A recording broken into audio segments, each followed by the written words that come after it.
Hello developers, welcome back to Azobia Code. The last video introduced you to the important files in a React project. In this video, we will explore some JSX syntax. By the end of this video, you would no longer be intimidated by simple JSX files. Let us dive right in. So, this is the application we created on Replit. You can also create yours on Visual Studio Code or any other IDE. It makes no difference. We will look at the app.jsx file. This is the file that is currently being rendered. That is shown on the right over here. And the style is coming from the imported CSS file over here, blah.css. And if you remember from the last lecture, the reason why blah.css is the style for the app.jsx file is because right here in line 1, we imported blah.css. And also, the reason why app.jsx is the file that is being rendered on the right over here is because in index.jsx, we get app and then we render app. Okay, now that we have covered the connections, let us dive right into app.jsx. Most times, a JSX file makes a component. A component is like a building block that is used to make your website. Our next video will explore components deeper, but the component starts at line 3 over here. It can look like this, export default function app, or it can also look like this. So we basically just make the function, and then in here we do export default and app. When you do this on Replit, you usually need to stop and rerun your application for the change to be shown. So we know what function app does. It creates a function app that returns main.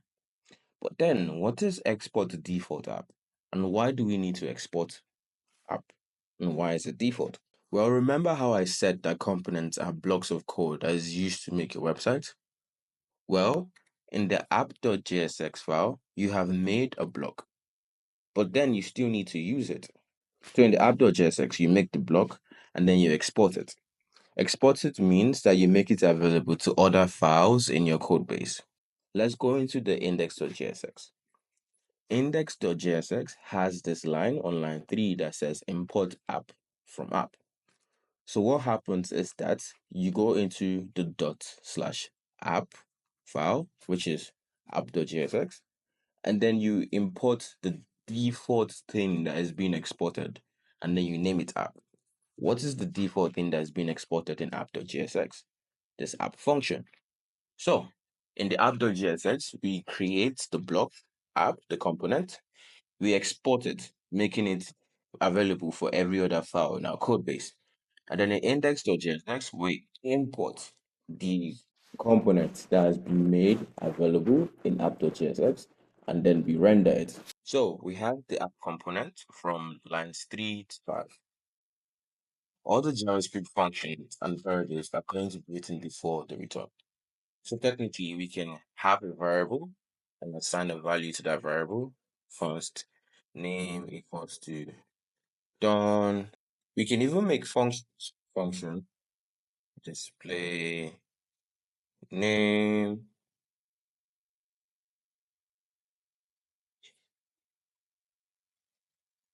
We can make functions inside this app. Now, let us talk about the return keyword over here on line 8.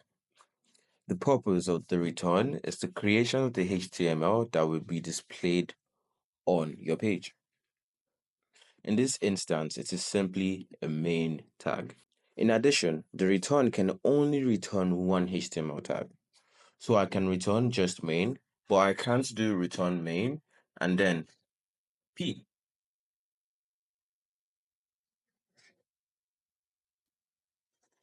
I can't do that. It gives me an error.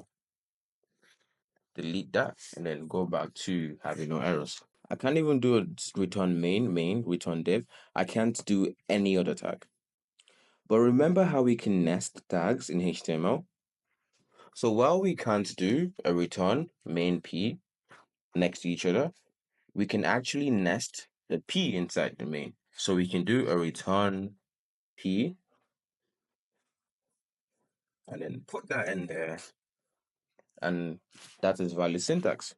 We could even do a return main and then make this div as opposed to the tag. Close this, div, or we can do a return main. The point is we can only return one root HTML tag, but we can have multiple tags inside that one root HTML tag. The next thing we want to explore is assigning HTML tags to JavaScript variables. In React, you can assign HTML tags to JavaScript variables. For example, you can create a constant called myDiv, and then you actually can give it this value over here. Just copy the entire thing, and then we paste it. Give it that value. And inside this main, we can actually display this constant, myDiv. So how we would do that is that we would use the braces bracket, and then inside it, myDiv. And then you see we have exactly what we had before. In JSX, if you want to add some JavaScript inside HTML, you use the braces bracket. So you use this bracket inside here. We can even use it to call functions. We have our function over here, display name. We go over here, we do this, and then we call our function display name. Get the spelling right. And then when we go to our console,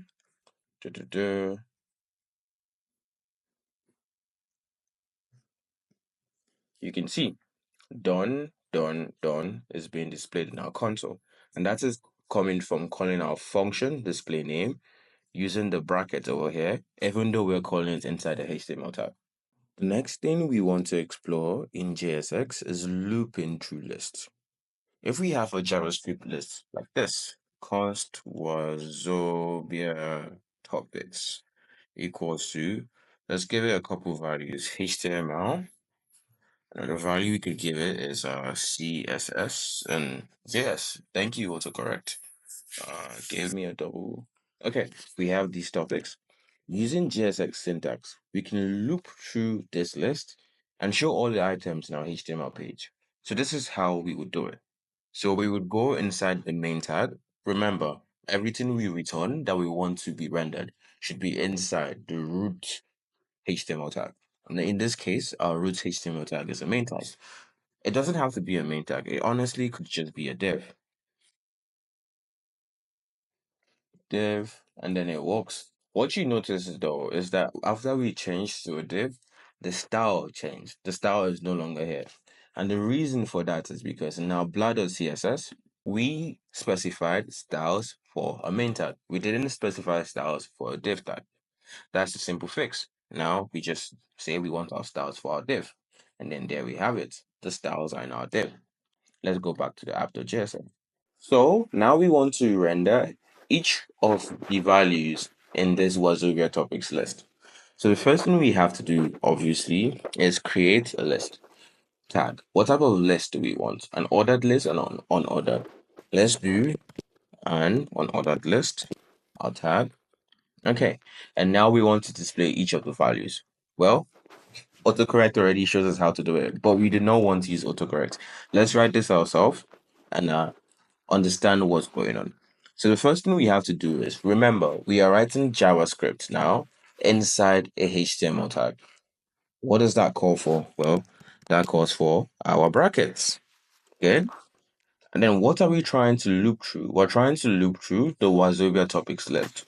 Okay, so Wazobia topics. And then we call a special to there it is. But that's not how we want it to look. We call a special method called the map method dot map. And what this does is that it looks through every single item in the Wazobia topics list. So, but what we want to do is that we want to grab every single item in the Wazobia topics list. And how do we grab every single item? We do this topic. So now we've grabbed every single item and we're going to store them into the variable topic.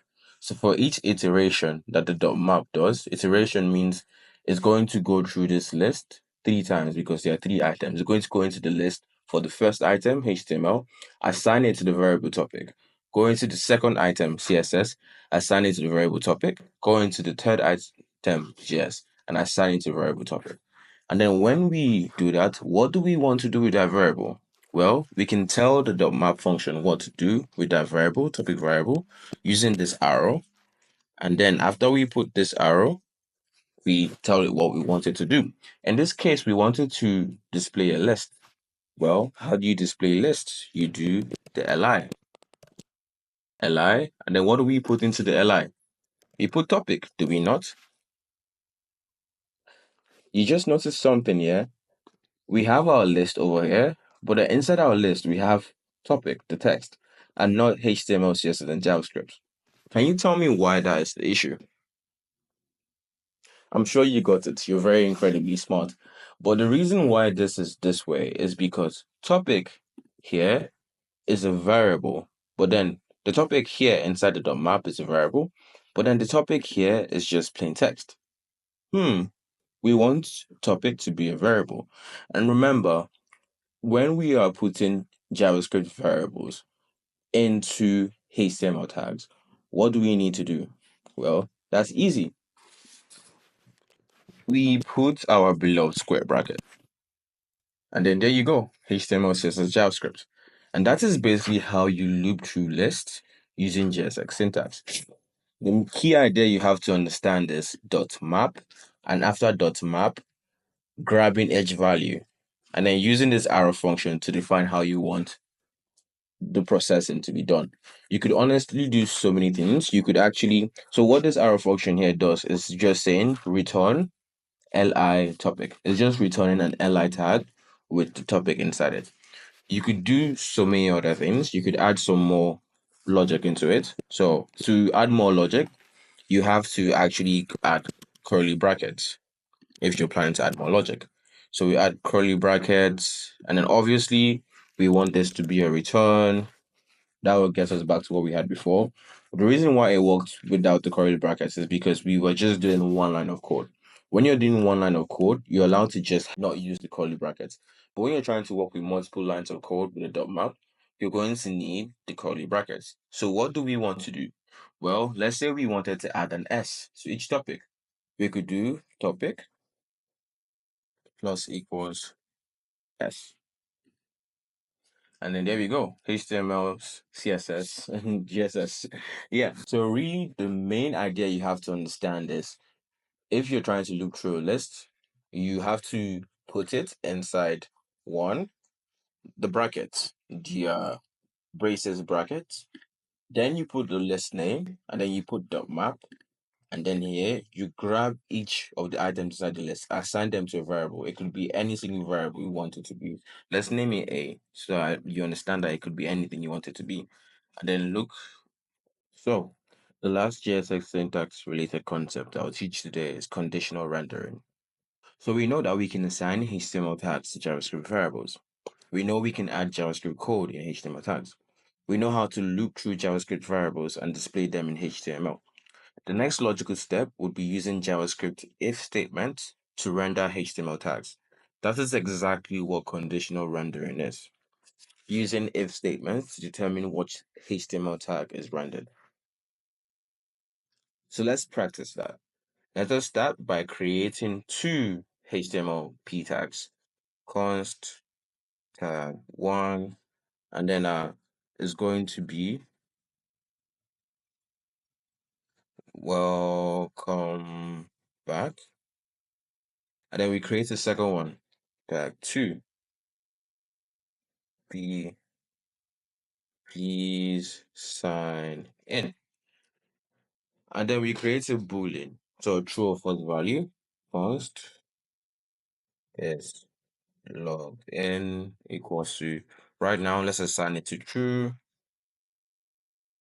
lowercase true. Okay. So now we want to display tag one when its login is true. But then we want to display tag two when it's logged in as false. How do we do that? Well, this is going to show up in HTML page. So obviously it needs to go inside return. Okay, so we go inside our div, inside the return div. And remember how I said this is basically going to be using if statements inside our JSX file? Well, we're using an if statement inside a HTML div. What does that call for? Yeah, exactly. You're right. It calls for our curly brackets. Now we're going to use an operator called the ternary operator. It looks like this. Is logged in tag one, tag two. And yeah, we have welcome back. So let me explain this ternary operator for you real quick.